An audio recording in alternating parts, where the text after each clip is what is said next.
Daawwattoota YouTube keenya turtiin nagayaa akkuma armaan dura waliif dhaamnee turretti kutaa lammaffaa qophii kabaja ayyaana yaadannoo warra abbaa Oromoo kan amajjii 3 bara 2015 galma Agamtiitti kabajame qabannee dhiyaanneerra.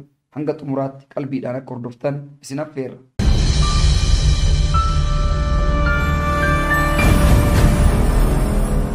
Ayyaanni yaadannoo warra abbaa Oromoo bara baraan amajjii 3 guutuu biyyaatti qaamota amantii waaqeffannaa hundumattuu kabajamaa ooluun isaa ni beekama.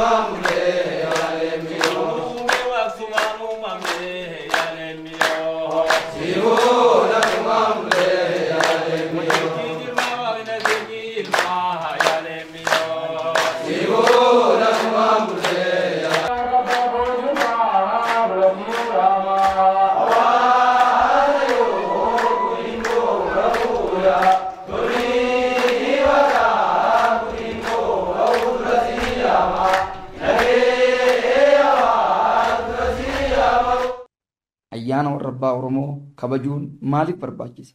Milkii akkamii dhaloota gonfachiisa? Yaadachaa jirra. Isinis akka galee jirtasanitti tokkummaa galee qabdasan, ayyaantummaa galee qabdasan, jaalala galee qabdasan, diinagdee galee qabdasan nuti deebisaadhafi yaadannoo warra abbaa Oromoodhaa gaggeessinaa jechuudha. Maali yaadanna?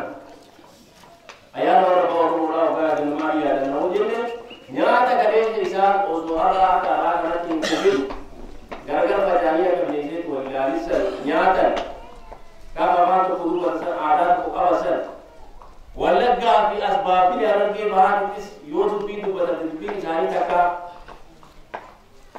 namni tokko dubbatu tokko gammadde yoo tokko dubbatu tokko gammadu irraa kana yoo tokko dubbatu maal naan ja'an hin jirre san nyaata gaafsan isaan nyaata saniini dhaloota keenya warra darba kana yaadannaa jechuudha. Nyaanni isaan galee nyaatu sun maali? Foon, aannan, dhadhaa, dammaa jechuudha. Gaafa sagantaa isaaniitti irraa gulantaa ulfinaatii irraa hin kumisanii isa kana sooratan nyaataaf foon qabanii jechuudha. Dheekuudhaaf maal qaban? Aannan qaban. Waan mi'aawoo fidhan damma nyaatanii jechuudha. Yoo addaatan dhadhaa dibatan. Kanaaf isa isaan galee qabansanii isaan yaadannaa jechuudha.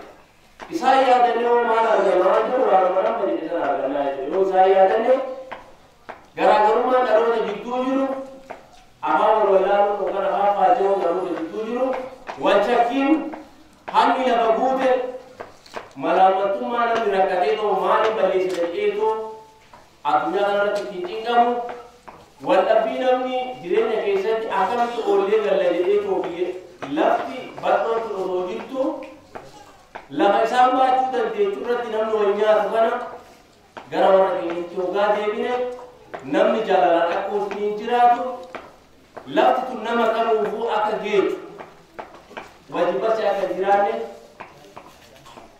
nu taasisaa jechuudha yaadannoo warra Oromoodhaa hoggaa yaadame.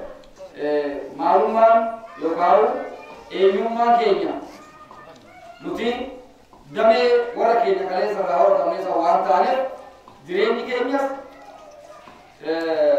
fayyaan keenyas nageenyi keenyas warra keenya yaadachuudhaan warra irraa magarresan warra irraa ollatne san beekuudhaan jechuudha. Kanaafuu akkuma hundee muka tokkotti hin taane san yookaan quncee muka tokkotti hin taane san nuufis karaa keenya jireenyi keenya haruma warra keenyatti ta'a jechuudha. Egaa maal Suni, Akabiloni Kenya, Babiloni Kenya, Dukan, Borana Barento, Kalesa Markawachu to Yojine, Adavi Kavani, Amarovi Kavani, Amantiovi Kavani, Ayantu Male, Kanumaro Vi Adani, Tingira Tanajetu. Ayan Adano, what about Modachu, what are the Kenyasan, Aman, what are the way, Mutalfate, the Bakasani, Munejiru, or Oyodan, you are Naitu. Isan Kalesu, Harani Yuyetu. Namiyo Buranjirane, Ayantu Manisa, Namaha Tabawate, Mutis, Hata Kanjuru, Kamanistira, Ayantu Mara Kedavanisu, Nubila Jaitu.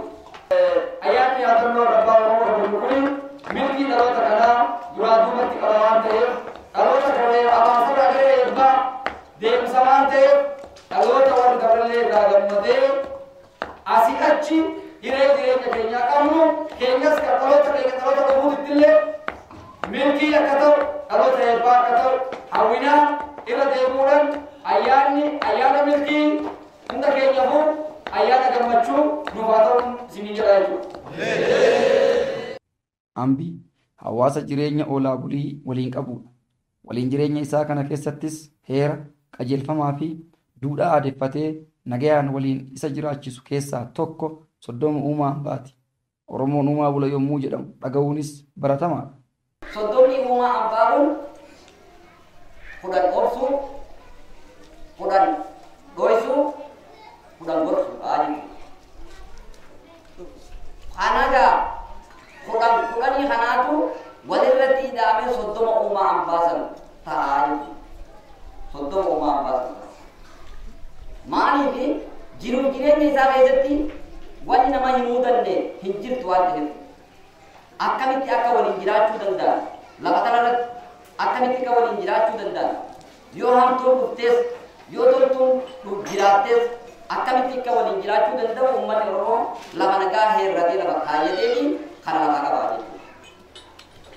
Wal gorsa uummanni Oromoo hamtuu jirtu hundarraa dhalti namaa kun dhaloonni kun hamtuu takka irraa akka hin buune lafa nagaa wal gorsaatti waliin deema namni waliin jiraatu namni waliin jireenya qabu yeroo hundaa hamtuu waliin fedhu waan ta'eef. Kabajaan ayyaana yaadannoo warra abbaa Oromoo dhaloota sagantaa isaa dhabee gargar ture. Kan walitti dhufeenya isaanii addaan citee ture walitti fiduun korma tokkicha waliin qalatanii waliin nyaatanii akka garaa wal nyaatan taasiseera.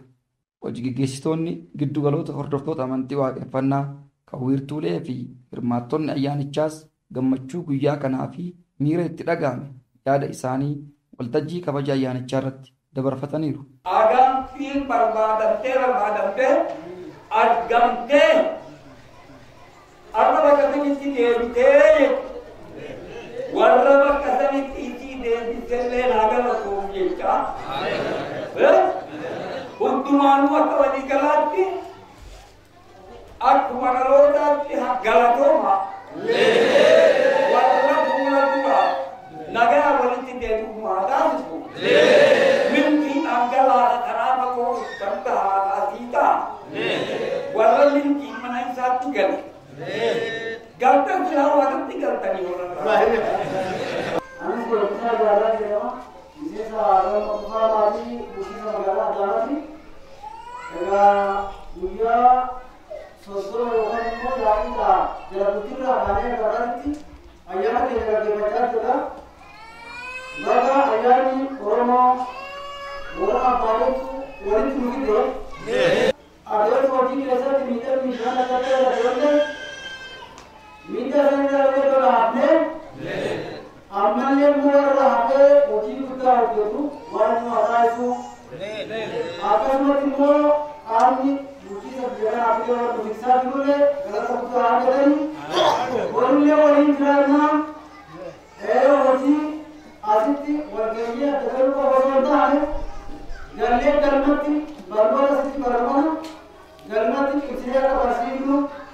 Namun bakal sudah oleh atau diseteli atau bakal sudah isamat luka agar mereka aku desa terlalu kerana itu bernoda kerja tulisan aman TV, boti siasat dari kerja deemuu barbaachisaa waan ta'uuf namni waan waliin irratti haga dhugaa yookaan haga barnoota irratti warra Oromoo beekee beeksisee bakka jirutti cimee namuu akka waan murteeffame kana hojiirra waliin siin jedha. Egaa ayyaanni du'a Oromoo warra walga'ee milkaa'ee dhagaan gad waan nu taasisu. Gaggeessaa otoo argee isaati. Egaa guyyaa irraa kanaa guyyaa ayyaana yaadannoo warra abbaa Oromoo amajjii 3 marsaa murteffaadha. Kanaaf guyyaan kun guyyaa warra keenyatti yaadatu waan ta'eef mana darbee guyyaa. Bakka guyyaa kanatti geenye. Egaa waggaa lamaaf illee addaan turretti as geenye. Bakka kanatti yeroo baay'ee waggaa lamaan kana keessatti sagantaa bifa isaan marsaa 25ffaa kabajachaa turre iddoo kanatti marsaa 25ffaa kabajanii hafe. Kanaaf immoo kana bu'ee keessa dabarree baga fuula nagaatiin wal agarree biyyaa baga as geenye. Waa'ee keessa dabarree as geenye isinillee rakkoosni dukkanni isin dabartii jettaniituma haddaa isin irratti raawwatame san galateessitanii baga irraa haftanii isin jira. Itti aansuudhaanis damma walitti biifuun akka kanniisaatti wal jala yaa'anii gamtoominaan waan mi'aa akka hojjetan sagantaan damma biifuu geggeeffame. Agarsiisni wallee shubbisaa fi sirboota aadaa warra abbaa Oromoo immoo qophii gammachuu fi bohaartiin ayyaana dabalan keessaa mee daawwadha. Ayyaana abbaa Oromoodha kan Booranaa bareentuuma. Ayyaana abbaa Oromoodha kan Booranaa bareentuuma. Kan Booranaa bareentuuma. Kan Booranaa bareentuuma. Kan Booranaa bareentuuma. Kan Booranaa bareentuuma. Ayyaana abbaa Oromoodha kan Booranaa bareentuuma. Ayyaana abbaa Oromoodha kan Booranaa bareentuuma. Kan Booranaa bareentuuma. Kan Booranaa bareentuuma. Wagaifataan iftahuudha iftahuuneera uumaadha. Wagaifataan iftahuudha iftahuuneera uumaadha. Iftahuuneera uumaadha. Waltahuuneera uumaadha. Iftahuuneera uumaadha. Wagaifataan iftahuudha iftahuuneera uumaadha. Wagaifataan iftahuudha iftahuuneera uumaadha. Iftahuuneera uumaadha. Iftahuuneera uumaadha. Iftahuuneera uumaadha.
Dhangaa ayyaanaaf qophaa'e toora nagaa kan warra darbeef gabaasaa kan warra jiruuf qananii kan dhaloota walga'e kanaaf iyyanaa waliin nyaatanii turtii torbee galataa dabarfachuun saganticha milkiin xumurameera. Ayyaanni ammajii 3 bara baraan waaqeffattootaan guutuu biyyaatti galmoota hundumattuu sona iyyana warra abbaa Oromoo fi mijuu guutuudhaan yaadatamee oola. Oraa bulaa warra baranaa kan bara egeree.